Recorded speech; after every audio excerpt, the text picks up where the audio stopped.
Join me as I take on the challenge of capturing the most breathtaking views of Esperance coastline from above. Welcome to our channel. Today we're exploring the mesmerising views of the Esperance coastline from above, showcasing its natural beauty and unique landscapes. Many people underestimate the spectacular nature of Australia's southern coastline, often overlooking Esperance as a travel destination. The region is often overshadowed by more popular spots, but trust me, it's definitely worth a visit. The coastline stretches far and wide, offering a mix of rugged cliffs, pristine beaches and crystal clear waters. From the moment you set foot here, you'll be captivated by its scenic beauty. In this segment, we'll soar over pristine beaches, turquoise waters and dramatic cliffs, highlighting key features of the 11-mile beach region.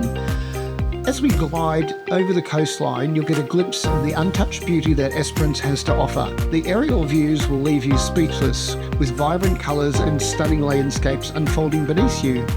Keep an eye out for iconic landmarks and hidden coves that make this coastline so unique. As you reach the most breathtaking viewpoint, prepare to be captivated by the stunning contrast of colours and the serenity that this coastline offers. The combination of rugged cliffs, soft sandy beaches and endless blue horizon is simply mesmerising. With every passing moment, the view becomes more breathtaking, a true testament to nature's artistry. This is where the coastline fully shows off its beauty, leaving you in awe. To wrap up, the Esperance coastline is not just a feast to the eyes, but also a reminder of nature's incredible artistry. We hope you enjoyed this aerial journey and look forward to other ones to come. If you loved these videos, don't forget to check the next video on our hidden gems of Western Australia and share your thoughts in the comments below.